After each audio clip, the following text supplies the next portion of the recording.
Hi all, Rick here, looking into the usage of security clearances, overrides and such aboard Starfleet ships and installations. What exactly they mean, what each level entails, and who gets access to what. For a start, however, a couple of caveats. Different ships are going to feature different levels of clearance for various systems, and for that matter, different missions even may change clearance levels. For example, the highly secretive prototypes, like the Prometheus, have a higher than normal security around even their simple communications systems. It is, after all, a clandestine test vessel built for combat, and they want to reduce intercepted comm chatter. During wartime too, security levels may fluctuate, and personnel might benefit from specialised overrides or subcategories of clearance that allow them to access relevant information for their field. This is more often done with specialised override codes rather than general background clearance levels. A doctor's emergency override clearance gives them access to a person's quarters, for example, even if that person outranks them in access. The XO's codes can override the captain's in certain areas, as can other senior staff for various reasons, and an individual is free to revoke their own clearance if they need to, having it restored later by a higher authority. Most of the time, the intelligence of the computer system does not require anything more than matching the voice of a person with their biosignature and location to coordinate a person's security level. This is a smart heuristics system that adapts to many other factors too, like a person's role and shift. If a lieutenant on duty at the bridge's operations requests access to life support, they'd probably get it. If they tried to access the weapons systems through a station in engineering in their spare time, then they'd probably be asked for their security codes to validate their level. Security clearance codes are issued by Starfleet but can be changed by the individual and need to both match the voice and digits on file. They are not always requested, but some files will demand verification. Additionally, any use of a security clearance is logged in the ships, or stations, starbases, so on, computers. Just because you might have a level 9 clearance and can look into classified Starfleet files, it does not mean that your interest won't be challenged or logged. Level 0 is the basic clearance for anyone aboard a vessel. You can generally go anywhere unrestricted, even the bridge or engineering, but expect to be escorted out if you get in the way. Most of the civilian crew of a starship have this level, but it can be revoked to keep people away from critical areas, even if they're not usually restricted. Unless you give security a reason to suspect or be cautious of you, you're pretty much fine to wander.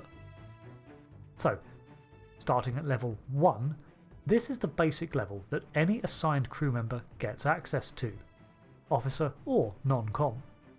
It grants access to all the personnel and official logs of a starship if those logs themselves have not been restricted. This includes sensor data, daily and mission reports, and so on. It also grants access to the armouries. Level 3.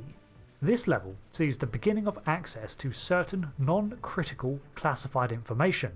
The disappearance of the USS Voyager was a level 3 file, for example. While this does not grant access to every classified file ever, it generally is the lowest level of clearance that a bridge officer would receive, with trusted ensigns like Harry Kim having this. Although, using Voyager's crew as an example is not a great benchmark because of their circumstances. Level 4 grants you full access to the departure logs of stations and the similar comings and goings aboard ships. This is because with it, you can track others and gain access to inventory lists and personnel not on your own vessel. In the aforementioned example of a more secretive ship, it was also the level of access required for long-range communications on secure missions. It also gained you the ability to pore over tactical information like combat maneuvers and program your own battle tactics, altering tactical systems, and so on. It was also the level of clearance granted to your basic Starfleet intelligence agents and the lowest for a department head. A sub-level of this was Alpha, which was required to open a ship's black box recordings. Level 5 grants you access to a full ship's layout and schematics. These extend far beyond simple maps and floor plans, and for obvious reasons this is considered sensitive information. Even then, some areas, such as nefarious phased cloaking labs, might still not be displayed in detail. Engineering teams generally had at least one person on shift with this level of access. Level 6 access is generally reserved for the higher-ups of security teams, like Constable Odo. It grants access to all areas of a ship for security reasons.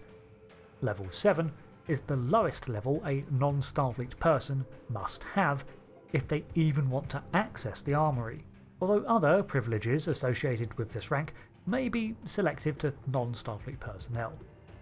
Higher rank officers had this level, with department heads generally maxing out around here unless they were part of the immediate command chain.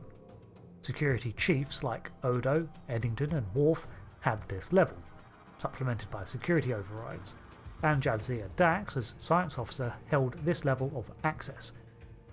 Ezri did not inherit it, which, as an aside, can you imagine the amount of times she would have had to sit down to work at a computer and enter Jadzia's old revoked passwords? That'd be a pain, anyway. It's also around this level that you can gain access to viewing the deployment maps and patrol routes for other ships in the fleet, although I confess this is an educated guess on my part. Level 8 is generally where the second officer's clearance sits. It's around this level 2, possibly a bit lower, that you can actually gain access to see other people's security levels and even codes. As mentioned in the intro, voice and often biometrics also play a role in validating codes. You'd need to be a genius AI to be able to circumvent security or something. Level 9 clearance allows one to alter the core computer functions, which can be dangerous and is generally reserved for commanders in rank and up. Level 10 clearance is considered the captain's level. From here, the captain has access to certain Captain's Eyes only files, such as the Omega Directive knowledge. So, these levels of clearance only apply to general classified information. Many projects, reports, or even locations have their own division of separate clearances that slot into a separate framework. This is where you overhear things like Security Clearance Sigma 9 or Alpha 2, and so on. Some of these files might be overwritten by general levels 8, 9 or 10, but some even outstrip these as highly classified. Generally, however, they are all considered beyond the general need-to-know basis that the standard levels are constructed around, so accessing any such files is going to be monitored. There are also a subsect of priority levels. These are temporary access levels granted at various points, gaining the person limited access above their station.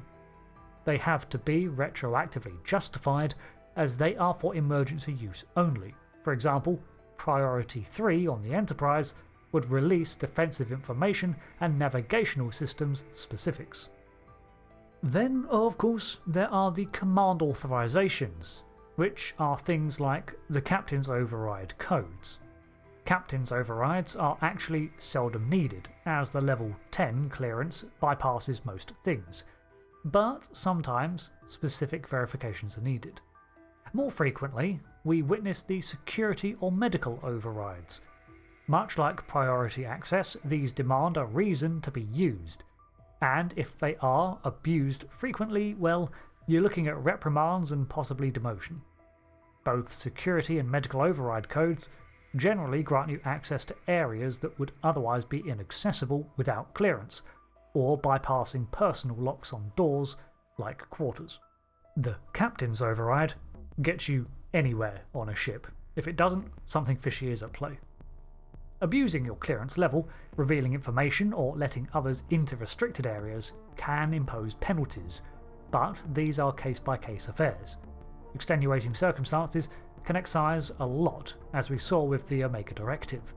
Having your clearance dropped or revoked is entirely possible, whether temporarily or permanently, and of course, once a person is out of Starfleet, whether through retirement, death, or absence, clearance goes with them.